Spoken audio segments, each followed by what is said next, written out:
So analysts have described these protests that's been happening in South Asia as the so-called Asian Spring to draw parallels with the Arab Spring in 2011. Do you see any similarities? I think the context of each of these protests are different, but one thing that is very similar is how youth are using the social media. Discord was used in real-time mobilization, and in some way there was also a role played by influencers. Back in 2011, the idea that social media could fuel revolutions was mind-blowing, but it was happening across the Middle East and North Africa.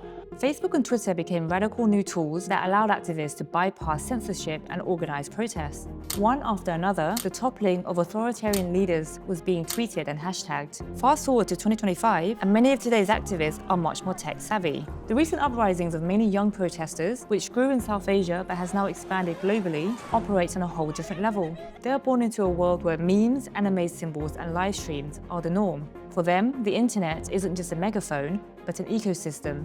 It's a space to plan, debate, and organize against what they say is corruption and inequality in their countries.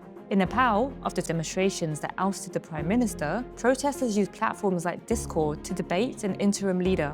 They backed this former Chief Justice, later appointed by the president. In Madagascar, young protesters used various platforms like Discord, Facebook, and TikTok to organize rallies and live stream events. After weeks of demonstrations, the president first responded by dissolving the government. Then he fled the country, after which an elite unit of the country's military declared it had seized power. While the context and demands of these protests may be different, there are elements to them that are borderless, like a kind of shared digital language. For example, this pirate flag has become a global symbol for rebellion. It comes from a Japanese anime series called One Piece about pirates fighting repression. Protests like the one in Nepal have even inspired others around the world, like this demonstration in Georgia, where someone waved a Nepalese flag. Of course, social media can be a double-edged sword. What's been some of the negative consequences of using these platforms? There were obviously people who were trying to hijack the agenda. Social media was also used to flow a lot of misinformation. We had instances of misinformation that was likely to incite more violence. So there was this misinformation saying that one of our very sacred temple is being attacked.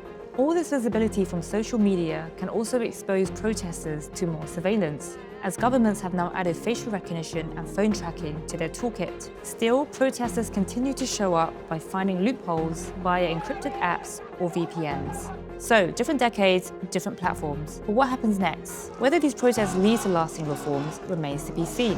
But what's certain is that the playbook has been rewritten, one that blends politics, technology, and being very, very online.